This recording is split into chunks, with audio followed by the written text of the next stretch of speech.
All right, I have Rob Yanok here with me for this first ever Snappycard Stories Yeah. podcast and video call. And I wanted to just invite you. You've been a good friend of mine for a long time now, and we've worked together, and we're buddies. And I thought, man, if there who could I ask to be the very first person on Snappycard Stories? And I thought, man, I need to call Rob Yanok and see if he would do that. So tell us a little bit about who you are, what you do, and where you live.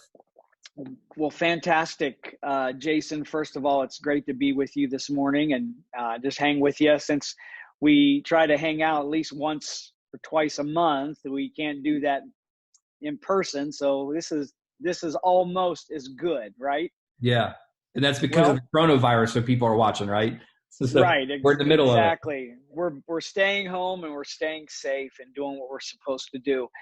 Well, my name is Rob, and I'm an author, inspirational speaker. I pastored 24 years. I have a couple different streams of income that I do, and been married. This year will be 31 years. I'll be 51 in May. The other cool thing is we have five children.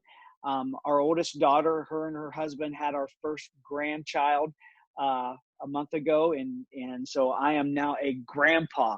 Whoa, So that's pretty exciting. So my wife Trish and I are Pappy and Nana to the prince and the most extraordinary, amazing grandson in the world. that's awesome. And where did you say where you live? I live in New Albany, Ohio, just a suburb of Columbus, Yeah. and we've been here since 2011.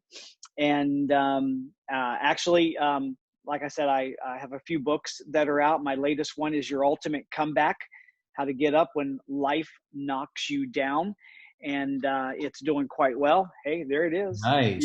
Yeah. And we're just finishing and working diligently and finishing turning it into workbook and also a coaching system, a 10 video and 10 audio, along with the workbook coaching system that we're going to be promoting and making available this summer. So Well, make sure when you get those links and things available, some of those product services available, we'll put that on our blog so people can, so the show notes and all that, they'll be able to connect and purchase stuff from you. yeah, fantastic. We'll do. So Absolutely. talk to us a little bit about your niche. Like, what's your niche and how are you making an impact in that niche?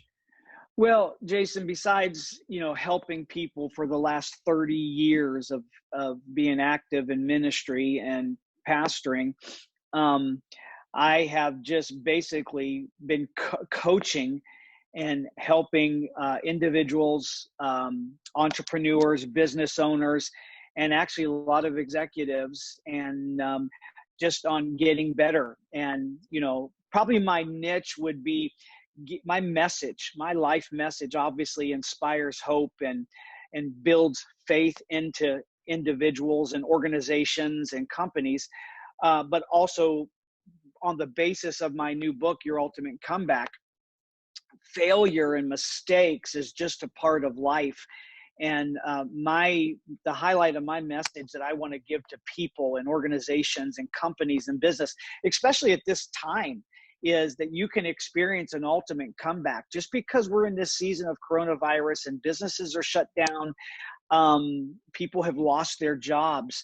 I believe this is a setup for a comeback for people, and that's my message. That's my message to when I talk to organizations, when I talk to churches, when I talk to individuals and families and businesses.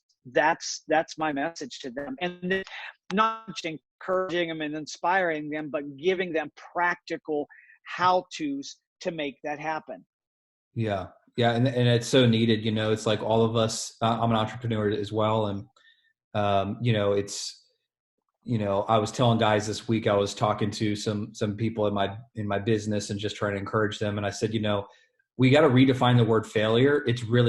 We should turn the word failure into the word testing, because Yep. people look at failure two different ways. There's Yep. a group of people that look at failure as they took risk and they're never going to do it again because the result wasn't what they thought it was going to be. And then they get down on themselves. Right. But then there's another group of people, the people more like me, where it's like they see failure more like the word testing. It's like, hey, if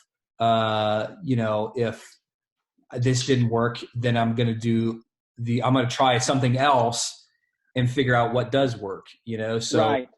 I think that's Well, why I love your book. It's like, so what if it didn't work out the way you planned? Like, it's setting you up for success. Well, anytime that I have led organizations, churches, and even any of my businesses, I was always willing to try anything, and if it didn't work, it didn't work. One of the things that I didn't want to get to the end of my life and have regrets that I didn't try. And Yep. that's the other problem that people have. Some people just are bound by so much fear that they don't try anything. They don't risk anything, because of that. And, that needs to be eliminated from people.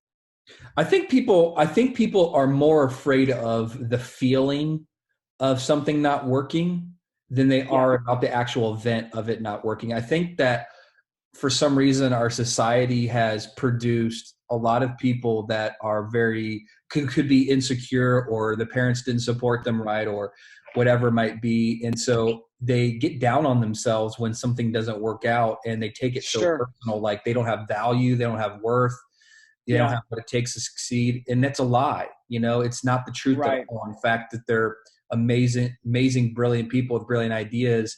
And they just need to kind of try some things out and test things, figure out what works. Because I think even in my own life, it's like, and you would say the same, like sometimes we fall into things that we didn't even realize we were really that good at or really even enjoyed. And once we Yeah, do, like, wow, I'm actually really good at this. I actually really enjoy this. right. Well, you know what? I look at myself and I, look at where I came from, a small town in Eastern Ohio, a wonderful, amazing family. Um, I'm an ordinary guy, but I made a decision to do extra in every area of my life, which when an ordinary individual or an ordinary organization or an ordinary business decides to do a little bit extra, it makes them extraordinary. We can take our ordinary lives and do a little bit of extra and become extraordinary. I've had some extraordinary experiences in my life. I've been to some extraordinary places all around the world just because I decided to do a little bit extra, Yeah, you know, 100%. and that's a message to people. Don't be afraid. Don't be fearful trying extra things in your life. Because you have one or two things that will happen. You'll either succeed, or you'll fail. And really, if you succeed, it's a win. And even if you fail, it's a win, because sometimes, like John Maxwell said, sometimes you don't lose, you learn, So failure is really the pathway to much wisdom. Experience, good or bad, is the pathway to much wisdom. So it's a win-win situation. Yeah, I kind of say it this way. It's kind of one of the phrases I use a lot. I say a lot that pain always equals promotion, or pain precedes promotion. It's like, Yeah, when we get into pain and we get on things that don't work our way, if we stick with it and we have the right mindset, it actually promotes us to the thing that works, which is really cool. well, and it Um, validates us. Yeah. yeah. So kind of going along those lines, for those that are listening, what would be the top, what are the top 3 lessons you think you've learned about making a difference in your niche? Like, what would be those top 3 lessons you think you've learned? Oh, that's a great question. Probably the first one would be, um, don't be selfish, with everything that you have, anything that you are. The one of the greatest values that we can have in our life is not what we get, but what we give. And in my niche and in my life and in my business and in my endeavors that I did, I gave it. I gave myself. I gave everything. And you never go wrong when you do that. the second thing I've learned is, is mindset. Not letting wrong mindsets dominate my thoughts and my philosophies. And like when you think about failure, I've had, when we had to lay down our church, the mindset of feeling like a failure, what will people think, and all that can really consume an individual. There's business owners out there, Jason, that have, tried businesses, because that's their calling, and those businesses failed. And if you look at like our president, he's filed bankruptcy 3 times. So having a mindset that when you fail, it's not the end of the road. It's just a lesson learned. So I've changed my mindset about those kind of things. And then probably the third is to never stop growing, never stop learning. Invest in the books, invest in the seminars, invest in products that are going to help you grow. That's the greatest value in life. And never stop learning, never stop growing. I would encourage everybody, don't ever get to a place where you're a know-it-all. Always be at a place where you're a learn-it-all. What can I learn? And so no matter how old I get, I want to constantly be that individual that will learn, that will grow, So those are the 3 things. Cool. Yeah, I love that, dude. I think that's really cool. And I think you kind of already answered my next question, but I'll ask it anyways, and you can kind of chime in. It kind of goes along with the last question, but for somebody that's listening and then they're asking the question right now to themselves, like, I want to go to the next level. I want to make a bigger impact in my community, or I want to start making an impact in my community or my niche. What would be the number one thing you would say, like, this is the number one thing you really got to have and do to really start making an impact to go to the next level? Or maybe somebody starting out, how do they get started? What's that number one kind of skill set, value, moral, or whatever it is that you think would really help propel them to the next level? Don't wait. Start now. Big things happen when we start doing small things. Despite not the day of small beginnings. If you want to do something big, start small, start now. The idea is just start. If you're going to make an impact, do it from where you are at. However insignificant it may seem, you just got to start doing it. Yeah, I don't know if you heard this, but you just said this: big things happen when small things start. That's great. That's some good truth right there. Hashtag Robbers. Yeah, Robbers. That's right. Yeah, hashtag Robbers. I'll do that. I'll tweet that today. All right. So I know that you're a big book lover. So tell us, what is your favorite book of all time that shaped the way you think? Oh, wow, Jason. That's, I know that's a pretty generalized question, but for somebody who loves to read and loves to learn and loves books, I have so many. I can tell you this, probably there were 2 books that impacted me in different areas of my life. Okay. I can tell you the first book that really impacted me and really encouraged me to change my thinking and really infused a greater faith in me was Goodnight. Back in 1987, my best friend, David Finch, we had just become best friends. And he took me to Dr. Lester Summerall's bookstore at his church in South Bend. And he bought me a book called The Fourth Dimension by David Young-E Cho. I still have that book. Matter of fact, I pulled it off my shelf the other day to reread it. And he talks about, from a scriptural perspective, mindset and faith. And it just was enlightening. Probably the second book that had a major impact in me about thinking and goals and finances is a little book called Success, the Glenn Bland Method by Glenn Bland. And I'm telling you, I have read it numerous times. It's an easy read.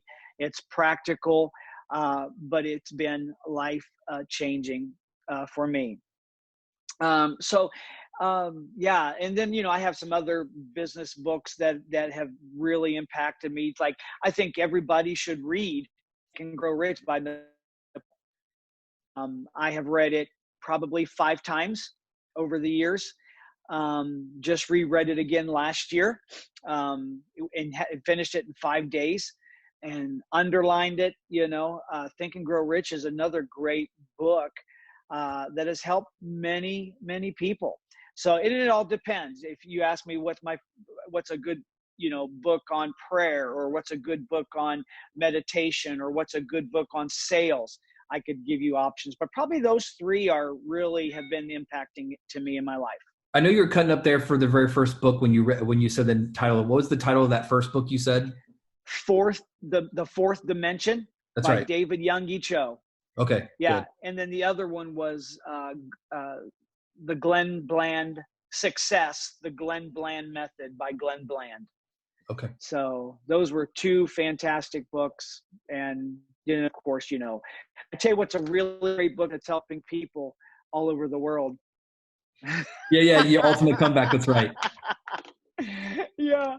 So shameless plug for my book, right? Yeah, for sure. We'll do that here at the end, but I want to ask you one more question before we kind of close out. Sure. What's any famous last words? Any famous last words? Oh gosh, yes. I actually, such a last word that I love that I actually put it in my book. There's no sense in punishing your future self for the mistakes of your past. Forgive yourself, grow from it, and then let it go. That's good. That's my famous last words. That's really good. Well, # Roberts. Yeah. I think somebody listening today is going to be encouraged for sure. So just to kind of close it out, again, thanks for taking the time out of your schedule to be on our first ever Snappycard story. And so excited that you did this today with me. It's an honor. Our community. And so if somebody wanted to, connect with you, meet you online or find you, how would they do that? What's the best way for them to find you online? First and foremost, they can go to snappycard.io/Rob Yanok. They can go to robyanok.com. And then all my social media is at Rob Yanok. It's that simple. If they want to get the book, they can go to Amazon, and it's on Amazon. So absolutely. Yeah, and we'll make sure that we put all the links and stuff so people watching can have access to buy your book and to connect with you. So, man, thanks again so much for taking time to hang out today, and we look forward to having you on again at some time here in the near future. You're welcome, my friend. It was a great talking with you, Jason. All right, Rob, have a great rest of your day, bro. You too. Take care. All right, you too. Bye-bye.